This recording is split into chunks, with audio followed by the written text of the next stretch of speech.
Dan saya hari ini ingin bersama-sama mengajak Anda merenungkan soal apakah jiwa kita itu jiwa yang berbahagia atau tidak. Saya itu punya satu karunia, ilmu menerawang. Orang itu lagi bahagia atau lagi stres. Suatu ketika ada pernikahan di gereja Maria Bunda Karmel, Jakarta, Tomang. Sepasang kekasih yang mau diberkati pernikahannya, tetapi bukan saya yang melakukan penyelidikan kanonik. Kalau pengantin itu kan sebelum nikah wajib ada penyelidikan kanonik. Ya. Kalau saya yang mengkanonik calon pengantin, aku biasanya agak detail sampai saya sangat yakin bahwa mereka ini memang boleh nikah secara hukum, tidak ada halangan apapun, dan memang mereka itu mantep, bahagia masuk dalam pernikahan. Selama 22 tahun aku jadi romo, sudah sukses membatalkan 6 calon pengantin. Yang ketahuan bahwa mereka sebetulnya nggak pengen nikah, ya. Misalnya nikah hanya karena untuk bayar utang maminya. Jadi sebetulnya dia punya pacar, tetapi karena maminya punya utang, maka lalu dia putusin pacarnya, lalu dia nikah sama anak orang kaya itu. Sedangkan dia nggak kenal sama sekali dan nggak cinta sama sekali. Ya tetap punya anak, bisa berhubungan badan malam itu, hamil, punya anak, tetap. Tapi sebetulnya ya itu kena halangan pernikahan. Mengapa? Karena dalam pernikahan kan biasanya ditanya 3 kalimat. Apakah Anda ingin melangsungkan pernikahan ini dengan tulus dan bebas hati? Nah, harus dijawab yes I do. Maka ketika yes I do-nya itu diucapkan dengan palsu, maka janji pernikahannya juga palsu. Jadi maka perkawinannya itu dinyatakan batal, anulasi. Maka menurut saya kita bisa melihat sejauh mana kita bahagia atau tidak itu dalam berbagai peristiwa. Nah, yang pernikahan di gereja MBK tadi, Maria Bunda Karmel, ini si calon istrinya gembira, dari raut wajahnya itu happy. Tapi si cowoknya itu mecucu. Mungkin kalau di film Doraemon itu tokohnya Suneo dan siapa satu lagi tuh, Giant ya. Yang kayaknya bawaannya marah-marah mulu, kayaknya nggak ada kata-kata yang lembut baik dari mulut mereka. Ya. Lalu saya melihat gelagat nggak baik, kok ini kayaknya pengantin pria kok unhappy ya, sedangkan pengantin wanitanya oke. Maka saya setelah pernikahan langsung saya kasih catatan di lembar penyelidikan kanonik yang dibuat oleh Romo siapa. Tapi saya sebagai imam peneguh pernikahan boleh membuat catatan. Saya kok merasa pengantin pria kurang bahagia memasuki pernikahan ini. Sepertinya ada sesuatu yang disembunyikan. Itu catatan saya. Dan betul setelah 3 hari si cewek telepon saya sambil nangis. Romo, dia sudah kabur Romo ke Surabaya. Lah Surabaya. Larinya ternyata laki Surabaya ya. Tapi ya sudah, entah siapa itu saya juga nggak tahu lah, nggak kenal juga. Tetapi buat saya bisa melihat ini orang tidak bahagia ya.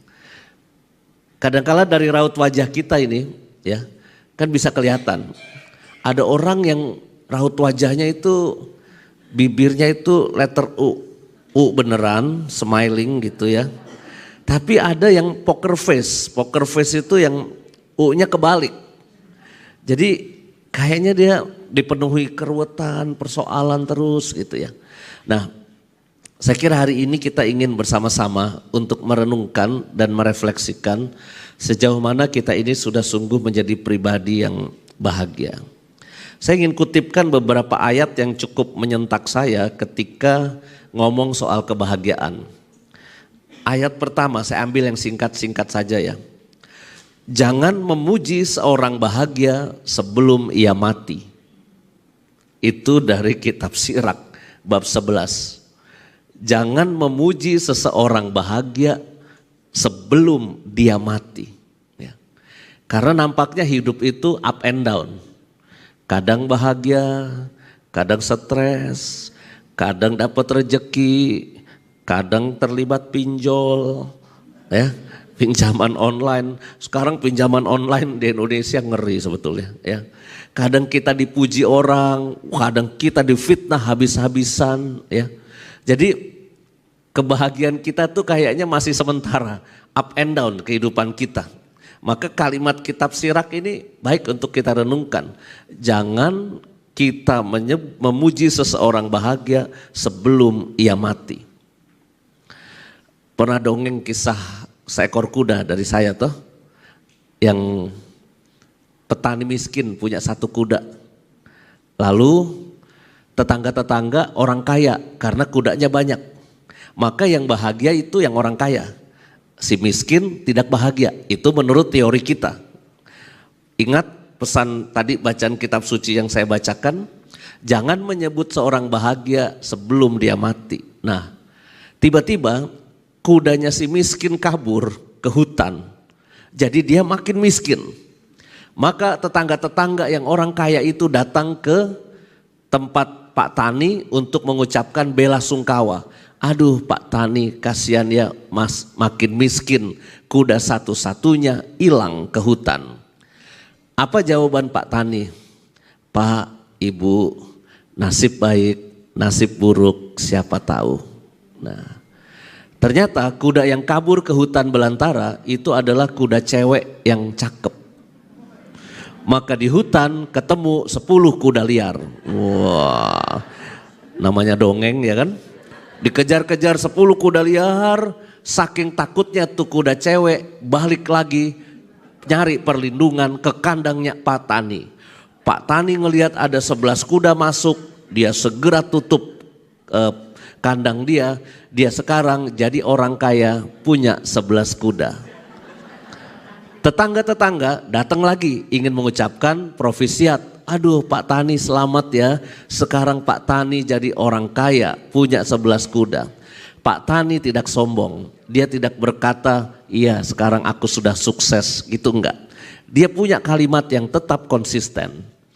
Bu, Pak, nasib baik, nasib buruk siapa yang tahu.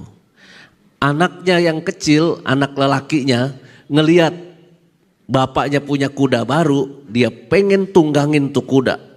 Menjinakkan kuda liar itu. Dia naik kuda, terus akhirnya pelanting, beletak, kakinya patah, jatuh dia. Tetangga-tetangga besuk lagi, aduh Pak Tani sedih ya anaknya kakinya patah. Pak Tani tetap menjawab, nasib baik, nasib buruk siapa yang tahu. Tentara kerajaan datang, pengumuman. Anak-anak lelaki yang sehat wajib militer perang melawan kerajaan tetangga, yang sakit tidak usah. Maka anaknya Pak Tani lolos dari wajib militer, sedangkan anak tetangga diangkut dan mungkin ada bahaya mati. Maka tetangga-tetangga nangis ketemu Pak Tani. Aduh Pak Tani seneng ya, anaknya tetap di rumah, anak kami diangkut untuk perang. Pak Tani tetap menjawab, nasib baik, nasib buruk siapa yang tahu. Ibu bapak, aku bisa cerita sampai jam 3 siang tentang nasib baik, nasib buruk, nasib baik, nasib buruk. Itulah hidup kita. Ya. Kalau kita lihat kerutan-kerutan di wajah kita, mungkin karena itu faktor umur ya, kita bisa berkerut-kerut. Tetapi kata orang ini juga buah dari perjalanan hidup kita yang kita pasti pernah melewati jatuh bangunnya kehidupan. Maka tidak ada orang yang 100% bahagia dalam hidupnya, nggak ada. Tapi tidak juga ada orang yang merana, menderita 100% dalam hidupnya. Cuma kitab Sirach ini memberi nasihat, nanti matinya kita bagaimana, itulah yang menentukan kualitas hidup kita. Ya. Ibu saya baru meninggal 30 hari yang lalu. Ya. Saya tahu betul bagaimana perjuangan ibu bapak saya, nggak punya duit buat makan besok, itu saya tahu betul. Karena seumur hidup saya itu dulu ya setelah jadi romo aja saya minum susu sebetulnya. Ya, di pastoran ada susu di meja makan pastoran, tapi sejak kecil itu minumnya air tajin ya. Zaman dulu kan air tajin ya. Dari beras itu ya. Dan nasi garam itu menjadi makanan rutin ya. Kalau bapak jualan kacang ijo di rumah sakit umum Tangerang laku dagangannya, maka bapak saya pulang itu dagunya naik, nengteng kantong kresek. Isinya apa? Sate ayam 25 tusuk untuk 5 anak. Tapi kalau dagangannya tidak laku, maka bapak saya jalannya nunduk, lalu gulung koran pos kota. Zaman dulu ada koran pos kota ya. Itu digulung-gulung lalu jalannya nunduk, sedih karena tidak bisa membawakan anak-anaknya makanan enak. Jadi saya ngerti betul bagaimana bapak ibu saya berjuang. Kontrak sana, kontrak sini ya. Dan kontrakannya ngeri-ngeri ya. Belakang kuburan. Di mana orang nggak mau kontrak di situ, bapak saya kontrak di situ. Karena memang itu yang murah. Maka sampai sekarang ini saya nggak takut setan. Kenapa? Karena ya sejak kecil pulang malam sendirian itu biasa ya. Saya nggak takut setan. Ya. Diusir karena nunggak kontrakan. Kontrakannya di mana? Di dalam komplek rumah sakit Kusta Sintanala Tangerang. Jadi tempat kontrakannya aneh-aneh. Di mana orang nggak mau deket-deket penyakit kusta, bapak ibu saya malah kontrak rumah bertetangga dengan orang kusta. Yang cukur rambut saya ini orang kusta waktu saya kecil. Jadi kepala saya kan tangannya keriting begini ya. Ya, Mas Parji namanya tukang cukur saya, sekarang udah sakit, kemarin minggu lalu masih saya kunjungin, kurus kering, tapi dia seneng sekali ketika saya kunjungin ke rumahnya. Romo Yus yang sering masuk YouTube datang ke rumah penderita kusta, dia seneng sekali gitu. Lalu kontrakan terakhir itu di atas sungai yang kotor, di belakang airport Soekarno-Hatta itu ada sungai yang kotor pada zaman itu. Saya itu mandi nggak pernah di kamar mandi zaman saya kecil ya. Mandinya ya di sungai itu. Maka kalau saya wajahnya agak butek-butek dikit ya. Ya itu sebetulnya karena masa kecilnya ya mandinya begitu gitu. Jadi ibu saya kalau udah sore jam 5 itu tinggal teriak. 1, 2, hitungan ketiga harus sudah nyebur di sungai. Kalau enggak disabetin, itu gaya pendidikan orang tua zaman dulu. Kan orang tua zaman dulu kan berhak menyiksa anak. Orang tua zaman sekarang, Anda ngomel dengan keras saja ya. Itu katanya dikenai pasal verbal abuse loh. Jadi ada sekolah yang menuntut orang tua karena verbal abuse kepada anaknya. Lah, orang tua kan bisa nyaut, anak-anak gue yang kasih makan saya, mau disabetin, mau diomelin, itu suka-suka orang tua. Mungkin gaya pendidikan zaman dulu ya begitu. Nah, tapi itulah perjuangan ibu saya sakit sedemikian rupa. Keluar masuk rumah sakit bisa sebulan sekali. Ya. Kadang-kala kesepian karena anak cucunya sibuk kesana kemari. Tapi saya kira pada hari-hari terakhir, ini Ibu Cun paling sering datang ke kamar ibu saya ya, ngajarin macam-macam. Karena kadang-kala kalau udah saya bilangin susah, saya harus pakai orang lain. Nah Ibu Cun ini kan kata-katanya mulutnya bernas ya, penuh kuasa dan penuh kebijaksanaan sebagai orang tua juga. Bu, udah jangan ngomelin pembantu terus ya. Pembantu zaman sekarang main handphone itu biasa. Karena ibu saya suka uring-uringan kalau ngelihat pembantunya habis beresin rumah, dia duduk pegang handphone. Diomelin karena dianggap main handphone ya. Zaman sudah berubah ya. Tapi pada akhirnya menurut saya ya oke, sakit meninggalnya, tetapi saya kira ibu saya ya meninggal dari dunia ini dengan bahagia.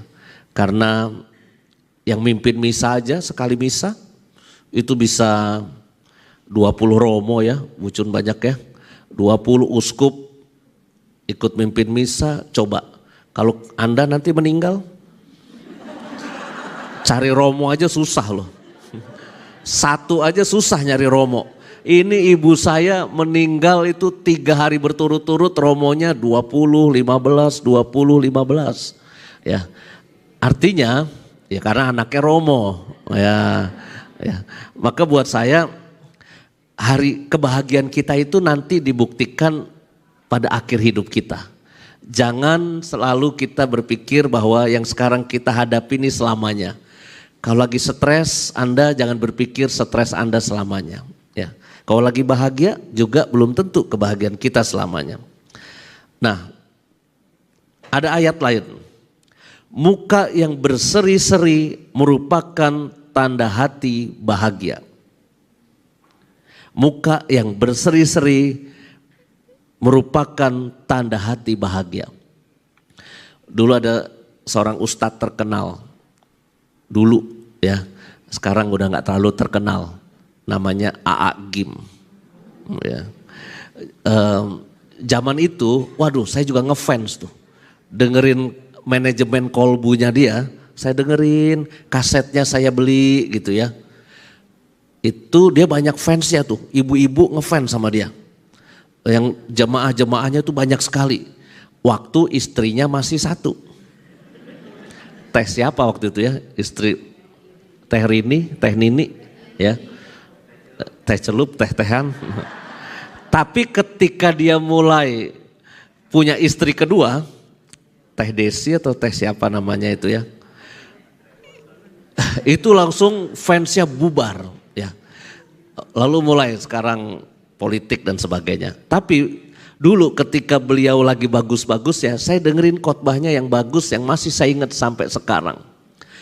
Apa yang keluar dari raut wajah dan mulut kita ini sebetulnya adalah cerminan apa yang ada di dalam hati kita.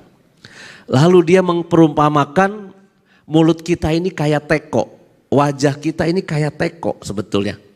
Ya, apa yang keluar dari mulut teko itu tergantung isi tekonya apa.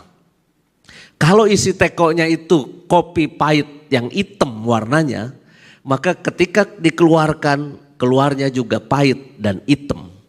Tapi kalau dalam teko itu isinya air bening yang dingin, ya, ketika kita keluarkan maka lalu yang keluar adalah sesuatu yang adem dan dingin. Maka saudara-saudari jangan terlalu banyak ngomel-ngomel, mencucu, nyinyir. Ya, kan ada orang yang punya hobi ngomongnya itu jelek ya. Sehingga lalu kita tahu langsung, oh dia hatinya sedang susah, hatinya sedang hitam pekat. Maka lalu yang keluar itu ya yang pahit-pahit seperti itu.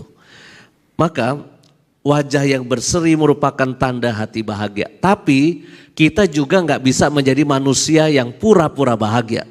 Nggak bisa. Saya itu selalu curiga sama orang yang mulutnya terlalu manis.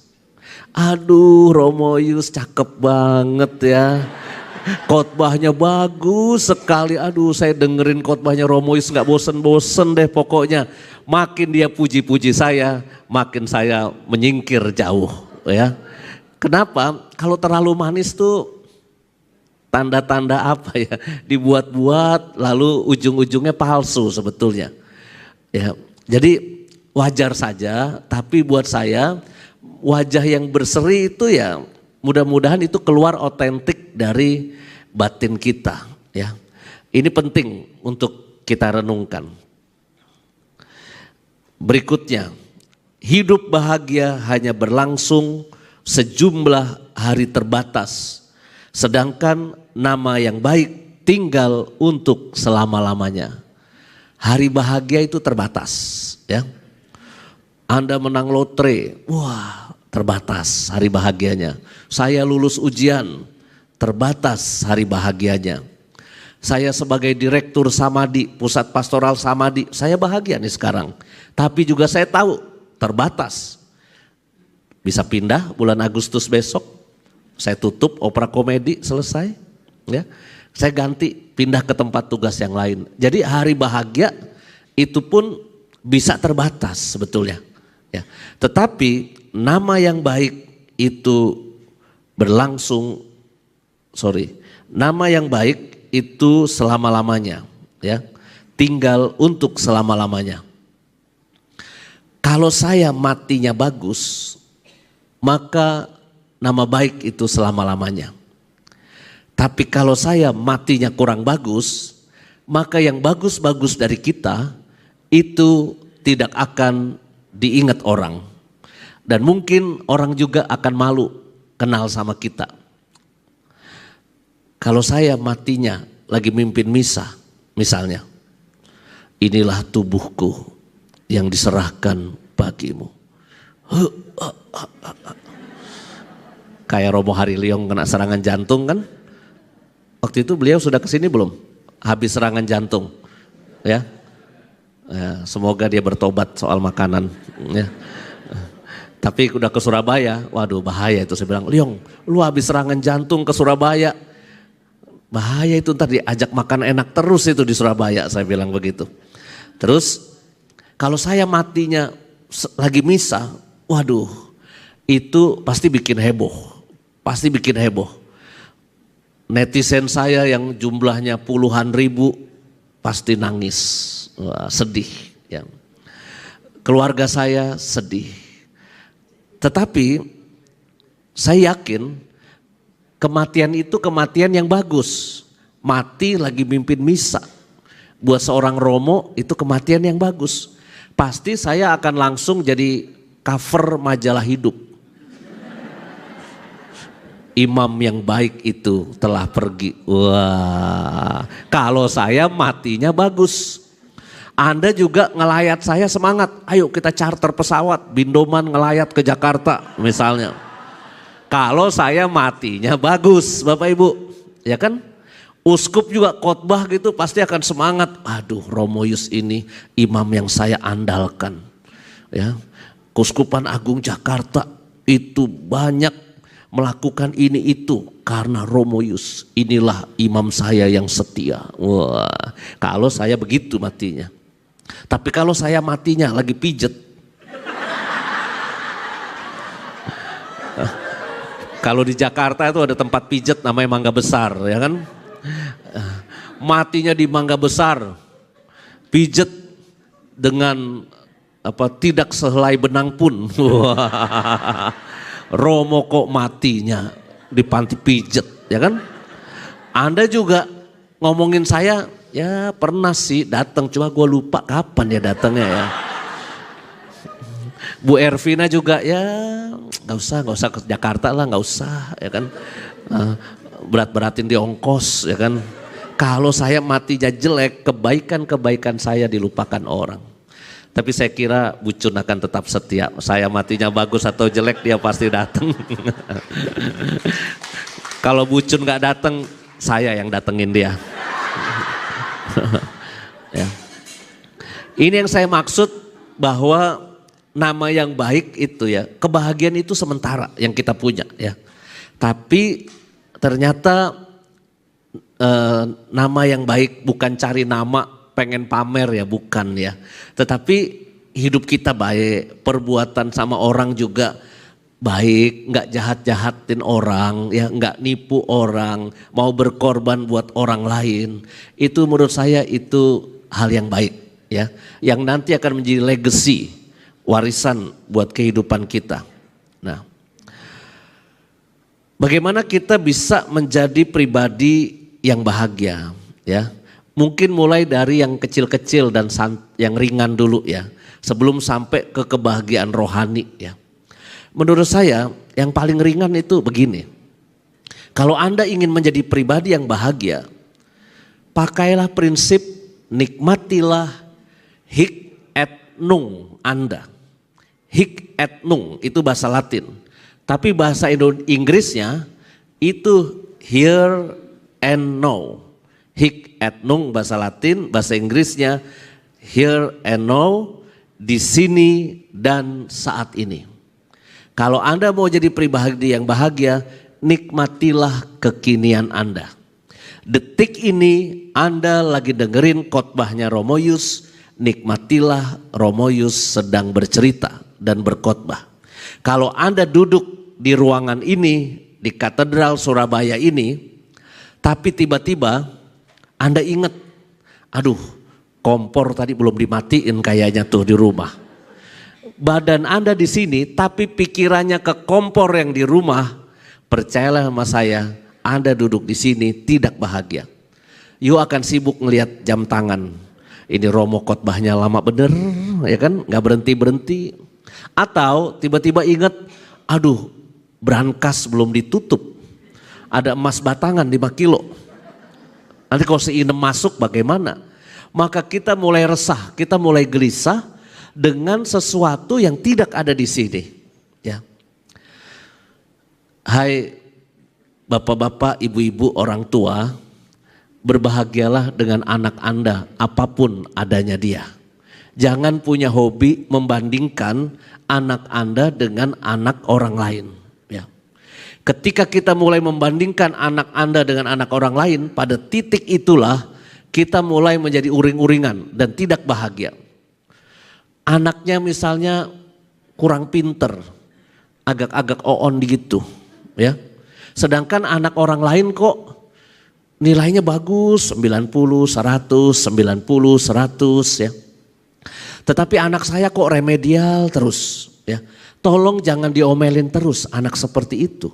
Belum tentu yang masa sekolahnya nilainya jeblok itu akan bisa sukses masa depannya. Anda mau tahu saya ranking berapa di sekolah? Dulu kelas SMP 8A sampai 8E. 8A itu untuk anak-anak pinter, jenius. 8B setengah pinter. 8C itu rata-rata biasa. 8D setengah oon. 8E yang oon dijadiin 1. Nakal oon dijadiin 1, 8E. Maka guru kalau masuk ke kelas 8A itu bawaannya itu seneng ke kelas 8A. Karena ngajarin apapun muridnya cepat ngerti. Sedangkan kalau di 8E bawaannya emosi itu guru. Bawaannya di penghapus mau terbang aja ya kan. Biasanya yang bodoh-bodoh dan nakal kan duduk di belakang nih. Kayak sekarang nih ceritanya nih. Guru ini kan bawaannya mau lempar penghapus saja ya. Ribut, berisik, ngomong sendiri, sikat sama guru, beletak. Pak kok hebat sih Pak, kena jarak jauh. Kata muridnya, lah iyalah aku sudah jadi guru 20 tahun, udah biasa ngincer kepala murid. Maksud saya dikumpulin jadi satu, guru emosi di sana. Saya dari wajahnya ini kelas mana? 8A atau 8E? F, parah dong kalau F Pak. Di luar sekolah dong kalau 8F. Saya ranking 35 dari 36 di kelas 8E. Wah. Jadi orang yang Anda undang ke Surabaya ini itu ya super on dulu masa kecilnya. Tapi dulu ya. Tetapi kok bisa selesai SMP, SMA, sarjana filsafat, bakalaureat teologi, ambil S2 teologi di Filipina, kok selesai ya. Kalau pikir Pak bukan itu Pak yang harus dibanggain, enggak. Saya enggak terlalu bangga dengan hal itu. Cuma maksud saya cuma berpikir tentang Kalau Anda punya anak ya, diomelin terus karena kebodohannya saat itu, kita kan nggak pernah tahu tuh anak itu jadi apa nantinya. Ya, anak agak nakal kita omelin. Kadangkala anak yang nakal itu kreatif dan nanti menemukan caranya sendiri, resilient menghadapi aneka macam tantangan kehidupan. Anda nggak boleh ngomelin, kenapa? Karena ada hasil penelitian dari Boston University, ya. Jadi ini valid penelitiannya, bahwa tingkat kepandaian anak atau tingkat intelektualitas anak itu ternyata nurun dari faktor genetik orang tua. Jadi kalau saya suka terima curhat anak-anak sekolah ya, yang diomelin terus sama orang tuanya, lalu saya hibur mereka, tenang ya. Kalau kamu diomelin papa mama karena kamu nilai kamu jelek, kamu tanya dulu sama papa mama, papa mama jangan marah dulu. Menurut Boston University, aku bodoh karena faktor genetik orang tua. Tolong tunjukkan rapot kalian berdua, siapa tahu ada di antara papa mama salah satu bodoh, sehingga itu nurun ke aku. Ya, ya. Kalau kita jujur juga, kita dulu belum tentu sekolahnya pintar-pintar amat lah ya. Dulu dapat 60 aja udah puji Tuhan, haleluya. Tapi sekarang ini istilahnya itu KKM ya. KKM murid-murid zaman sekarang itu ada yang 75, ada yang 78. Jadi kalau di bawah itu remedial. Menurut saya guru zaman sekarang kejam juga loh. Masa remed 75, 74, 72 itu remedial. Kalau kita dulu kan 60 udah beres gitu ya. Maka buat saya jangan membandingkan ya. Membandingkan apa yang Anda punya dengan yang orang lain punya. Ya. Aduh, rumah aku kok kecil ya. Sedangkan rumah orang lain kok gede-gede. Kok ada ya orang bisa punya uang segitu banyak. Sedangkan aku buat makan besok aja itu susah. Karunia saya yang kedua Bapak Ibu, selain menerawang orang itu bahagia atau tidak ya. Karunia saya yang kedua itu adalah menerawang penghasilan orang. Kalau Anda di sini sebentar. Oh, Anda penghasilannya 20 koma. Ya, tanggal 20 udah koma maksud saya. Maka kalau kita ngelihat kok aku naik kendaraan umum terus sedangkan orang lain bisa punya mobil banyak. Ya. Kita akan tidak bahagia ketika kita membandingkan apa yang kita punya.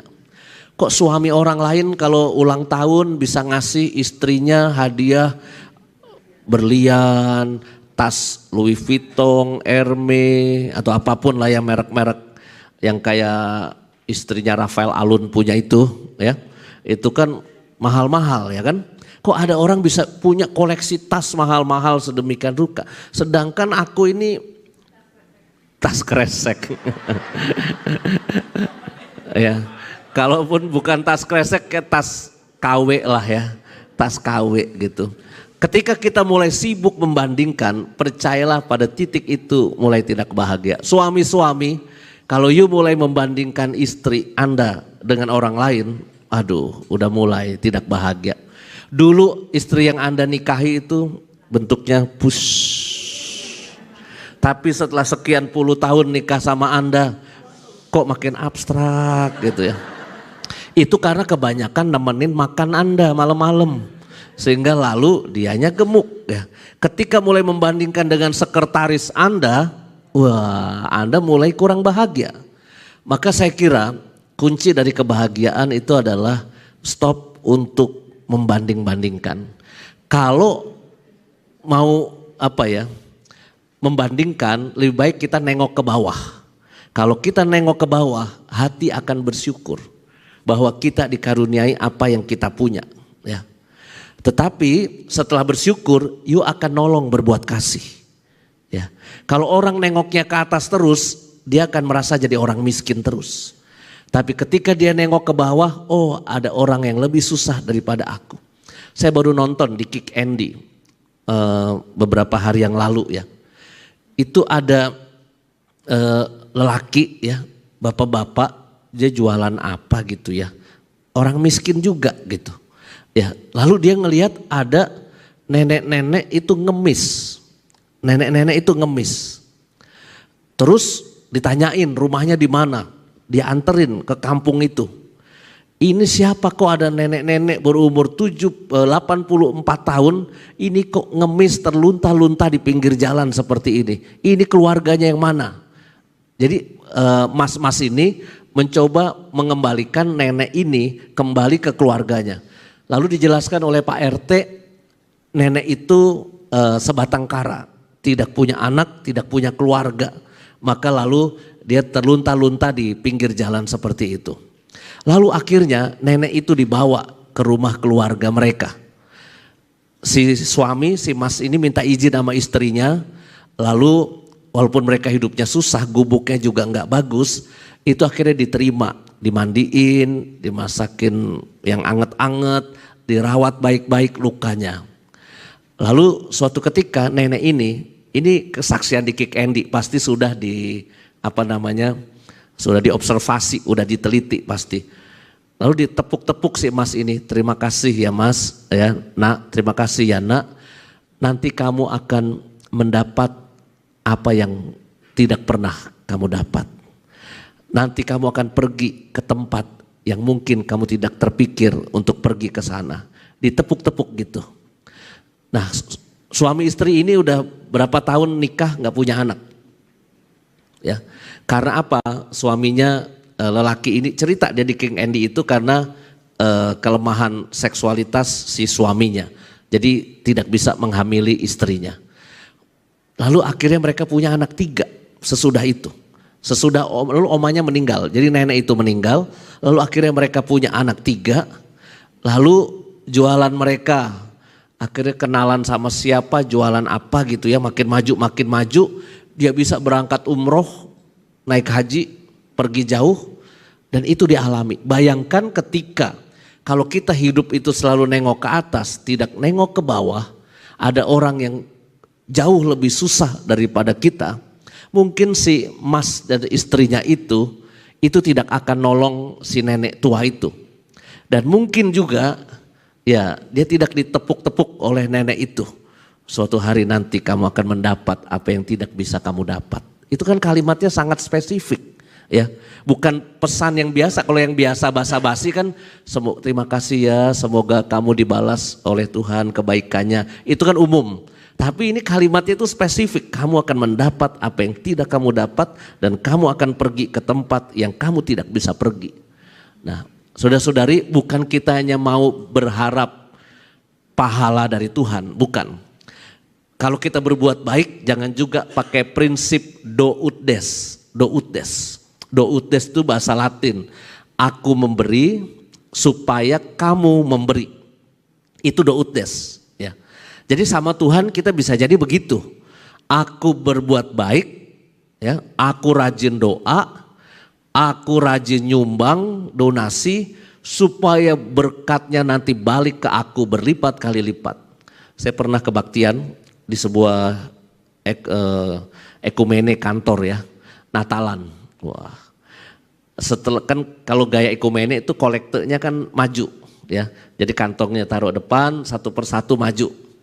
Nah, jadi yang nggak kolektor kan malu kalau nggak maju ya kan. Jadi mereka maju satu persatu. Terus habis itu ada doa persembahan yang mimpin bapak-bapak. Doa persembahannya itu begini isinya. Saya masih ingat sekali. Dia bilang begini. Ya Bapa yang penuh kasih, kami sudah memberikan sebagian kecil dari yang kami terima dalam hidup ini. Balaslah ya Tuhan berlipat, berlipat dan berlipat kali lipat. Saya dengerin itu sambil jidat saya mengkerit gitu. Kok doanya bener gak ya kayak gitu doanya? Saya mikir gitu. Kan dia sudah ngaku, aku telah memberikan sebagian kecil yang telah engkau berikan kepadaku. Ngaku kan sebagian kecil. Ya. Tapi ketika kita minta sama Tuhan, balaslah berlipat dan berlipat, berlipat kali lipat. Suatu hari ada simposium tentang bagaimana agama-agama itu mengatur keuangan. Nah, setiap agama hadir. Yang pertama maju itu agama Islam, ya. Assalamualaikum warahmatullahi wabarakatuh, kata Pak Kiai, Pak Ustadz itu. Di dalam Islam setiap jemaah itu harus menyumbangkan 2,5% penghasilannya untuk zakat. Wah, itulah peraturan agama kami. Wah, tepuk tangan. Jadi dalam Islam ada 2,5%. Setelah itu yang maju adalah gereja Protestan, Pak Pendeta. Shalom, wah, shalom. Di dalam Protestan lebih tinggi, bukan 2,5% lagi, tapi persepuluhan, 10% harus diberikan untuk gereja, untuk Tuhan. Padahal untuk dapur pendetanya juga bisa, ya kan? Ya. Nah, jadi merasa lebih tinggi nih 10%. Habis itu yang presentasi gereja Katolik, Romo. Damai sejahtera buat Anda semua. Di dalam gereja Katolik soal keuangan agak complicated. Umat kolekte sukarela, ya, seikhlasnya. Setelah itu akan diatur sekian % dikirim ke keuskupan untuk dana solidaritas antar gereja. Lalu sisanya dikelola oleh paroki. 20% kalau di Jakarta ini ya, 20% untuk dana sosial orang miskin. Jadi gereja harus punya dana sosial untuk membantu orang miskin. 5% untuk kas anak muda, ya. Lalu sisanya baru untuk kegiatan-kegiatan gereja. Tidak ada sepeser pun untuk imam, untuk romo. Wah, jadi dijelaskan begitu di Katolik. Wah, tepuk tangan juga. Yang terakhir agama Yahudi maju ke depan. Ingin sombong juga, ya. Kalian agama-agama di dunia itu suka hitung-hitungan dengan Tuhan. Islam 2,5%, Protestan 10%, Katolik ngaku 40% buat keuskupan dan 20% buat orang miskin. Di dalam agama Yahudi segala-galanya itu untuk Tuhan. Wah, prinsipnya. Terus ditanya, bagaimana caranya segala-galanya untuk Tuhan? Oh, gampang sekali. Berapapun uang yang kami dapat, kami taruh di sebuah tempat, lalu kami berdoa dan mengucap syukur. Setelah itu kami lempar ke atas. Tuhan, semuanya untuk Engkau. Yang jatuh ke bawah untuk kami. Itu orang Yahudi. Lihai, kan? Ngakunya aja untuk Tuhan, ujung-ujungnya buat sendiri sebetulnya. Nah, maksud saya Bapak Ibu, kita hidup ini ya nggak mungkin semua orang jadi orang kaya, nggak mungkin, ya. Dunia ini kayaknya memang sudah diatur, disetting sedemikian rupa oleh Tuhan. Dulu ada film Bruce Almighty beberapa tahun yang lalu, ya.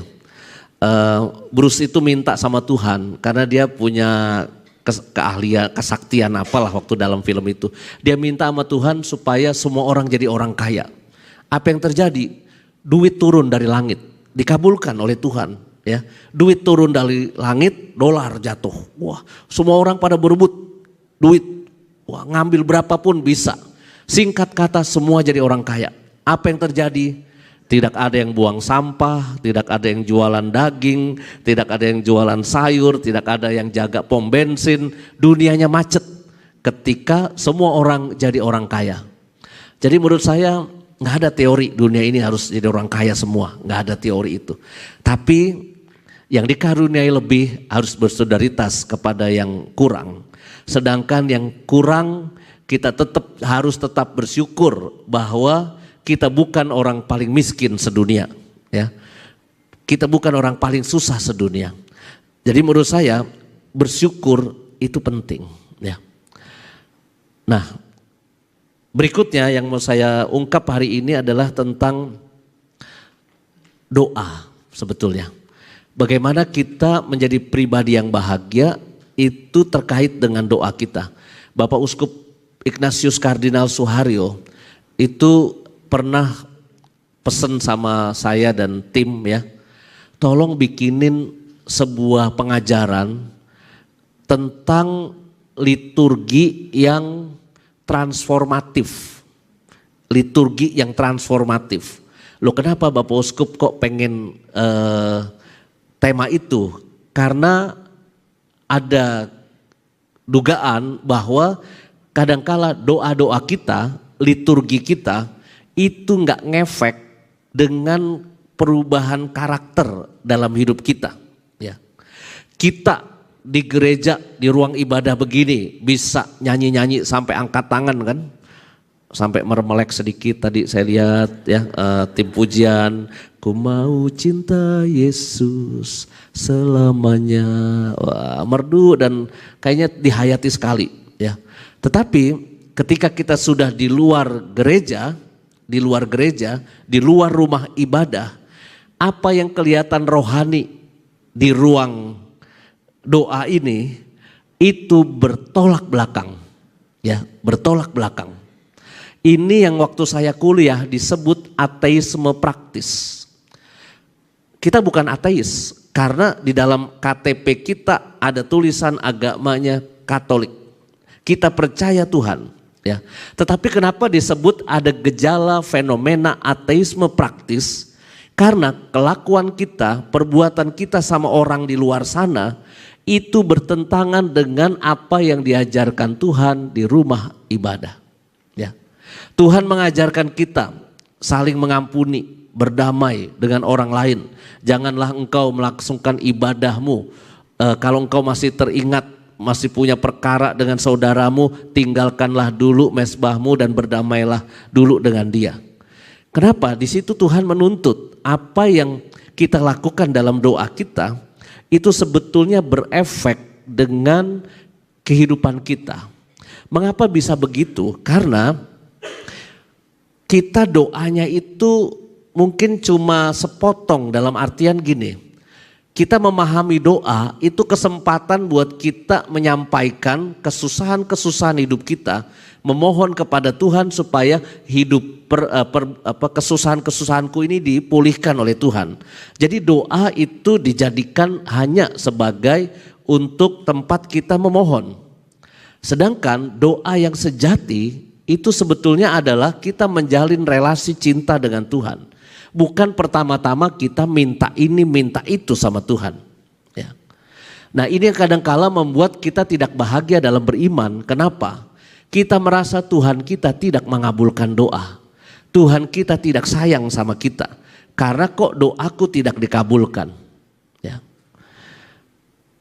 Bisa begitu kenapa? Karena ukuran dari kita itu dicintai oleh Tuhan, ini kadangkala kita memakai ukuran materialistis. Jadi ada yang disebut sekarang ini paham teologi kemakmuran. Teologi kemakmuran itu adalah Tuhan mencintai kita, buktinya adalah kita sehat, kita rezekinya bagus, kita punya banyak teman yang sayang sama kita, itu namanya Tuhan mencintai kita. Itu teologi kemakmuran. Sebaliknya kalau kita sakit, kita sedang susah, kita sedang berhadapan dengan aneka macam persoalan, kita merasa Tuhan tidak sayang sama kita. Suatu ketika ada bom di gereja Santa Ana Durensawit di Klender. Saya tinggal di situ tahun 2000 bom itu, ya. Lalu ada orang pengen ke gereja, dia nyegat bajai. Mas ke gereja, oh silahkan kata tukang bajai itu. Tapi tukang bajai ini sotoy, sok tahu. Dia bawa ibu yang mau naik bajai ini bukan ke gereja Durensawit yang kena bom itu. Tapi dia bawa ke gereja Rawamangun, ke arah sana. Jadi di tengah-tengah sih dia, kalau ke Durensawit ke kiri, Rawamangun ke kanan. Jarak mirip ya. Nah lalu sampai Rawamangun ibunya kaget. Lah kok dibawa ke sini Pak? Lah ibu memang tadi bilang gereja mana? Kan ibu gak bilang gereja mana, kan saya taunya cuma gereja Rawamangun. Udahlah bu ikut sini aja, sama-sama kebaktiannya Katolik tuh kata dia, malah diajarin. Akhirnya ibu itu jam 9 ikut misa di gereja Rawamangun. Pas jam 9 pagi misa di gereja Santa Ana, ada bom. Lalu dalam sharing lingkungan, 2 minggu kemudian ada pertemuan lingkungan, saya datang, ibu ini kesaksian, Romo, saya merasa Tuhan sayang sekali sama saya Romo. Dia sampai terharu sekali. Loh kenapa ibu? Harusnya saya kayaknya kena bom Romo di gereja Durensawit. Karena saya biasanya kalau misa duduknya itu persis di posisi yang ada bom itu. Nggak berubah. Orang kan kalau misa kan suka tempatnya nggak berubah-berubah di situ terus kan. Itu saya kalau duduk pasti di situ Romo. Harusnya mungkin saya kena bom di situ. Saya merasa Tuhan Yesus sangat sayang sama saya Romo. Romo, jangan-jangan Tuhan Yesus nyamar jadi sopir bajai Romo. Dia bilang begitu. Bu, kesaksiannya jangan sampai didengerin korban ya, saya bilang. Karena kalau kesimpulannya itu Tuhan Yesus nyamar jadi sopir bajai buat nolongin ibu, berarti Tuhan Yesus gak sayang sama yang di sono karena lagi sibuk narik bajai ke Rawamangun, saya bilang. Yuk gak boleh konklusinya kayak gitu. Tuhan lebih sayang sama yang sakit terus sembuh, dapat mukjizat, daripada mungkin papa mama orang tua kita yang sakit lalu meninggal dunia. Ya. Maka buat saya kriteria Tuhan sayang sama kita dalam ini terkait sama doa kita sih ya. Kita bisa minta ini, minta itu ya sama Tuhan. Tapi kan yang dikabulkan kan belum tentu persis dengan apa yang kita minta. Bisa terjadi mukjizat betulan. Kalau Anda ngikutin kesaksian di channel YouTube-nya Samadi, itu ada sepasang suami istri ikut ziarah kami ke Medan, HHO Medan. Itu dokter, suaminya dokter, istrinya bukan ya. Tapi suatu ketika istrinya ini jatuh, tulang rusuknya patah 11. Dia sudah bayar ikut HHO Medan, ziarah HHO Medan. Tapi tiba-tiba istrinya itu jatuh, tulang rusuknya patah 11 dan itu sudah dikonfirmasi pakai ronsen dan juga CT scan sampai dicek ulang lah pokoknya. Karena yang cerita dokter jadi objektif ya. Kalau Romo mau buktinya hasil ronsen dan ini bisa saya tunjukkan di handphone saya. Nah lalu ceritanya dia ikut ibadat jalan salib online di Samadi. Online acaranya di Samadi, para frater dan Romo di Samadi, dia ikut misa, ikut ibadah jalan salib. Pada perhentian ke-10 dia ketiduran karena tulang rusuk patah, dia ketiduran karena nunggu minggu depan mau operasi kata dia. Ya. Nah perhentian ke-10 dia ketiduran, perhentian ke-12 pas Yesus wafat, itu katanya dia seperti dibangunin oleh Tuhan Yesus pakai jubah putih. Bangun, bangun, bangun. Lalu dia bangun, dia turun dari tempat tidur, dia nyari suaminya. Suaminya kaget kok istrinya bisa bangun dari tempat tidur sendiri dan jalan nyari dia. Lalu akhirnya mereka periksa semuanya udah baik ya, dan mereka sekarang bisa kemarin ikut pergi ke Medan itu dengan keadaan yang sangat sehat. Naik-naik tangga dari Danau Toba ke hotel yang di atas itu kan tidak mudah. Tapi dia bisa tetap jalan itu dengan sehat. Ada bapak-bapak suami yang kurang rajin doa. Ya, dia bilang, Romo saya percaya ini mukjizat beneran. Ya, saya orang yang kurang beriman, tapi kalau dengar cerita Pak Dokter cerita begitu dengan data-data yang ada, tulang rusuk 11 patah dan sekarang bisa naik jalan ikut ziarah kita ini sehat walafiat, ini saya percaya mukjizat. Bapak Ibu, itu kalau kemungkinan pertama kita berdoa, kita mohon sesuatu dan terjadi pengabulan doa. Ya, itu kemungkinan pertama. Kemungkinan kedua, mungkin kita disuruh sabar. Disuruh sabar. Waktunya Tuhan beda sama waktunya kita. Seorang cewek Katolik umur 30 berdoa. Tuhan, saya sudah umur 30 Tuhan. Wajah tidak jelek-jelek amat. Tetapi sampai sekarang gak ada yang mau sama saya Tuhan. Kenapa saya gak punya pacar Tuhan sampai sekarang. Tolong Tuhan berilah aku jodoh yang seiman. Wah, gak bakalan tuh mukjizat Tuhan terjadinya begini. Dia buka mata, bikin tanda salib, tiba-tiba datang cowok Katolik. Will you marry me? Nggak bakalan gitu loh mukjizat Tuhan menurut saya. Dia disuruh ikut choir dulu OMK, dia disuruh ikut acara anak muda, kenalan, bersahabat, pacaran dengan baik. 4 tahun kemudian nikah pada umur 34 atau 35 tahun. Oh, ini pengabulan doa Tuhan 5 tahun yang lalu. Jadi kayaknya kalau kita memohon rahmat dan berkat dari Tuhan, itu mungkin ada waktu yang harus kita jalani, sabar ya. Tapi ada kemungkinan ketiga yang Anda harus siap. Dan ini menentukan sikap batin kita dalam beriman. Mungkin Tuhan berkata, I have something better in my mind. Aku punya sesuatu yang lain yang lebih baik dalam rencanaku. Ya, mintanya sehat tapi meninggal dunia. Ketika ibu saya nggak sadar itu di ICU, dokter bilang, Romo harus merawat ibu stroke agak panjang. Ya, oh siap dok.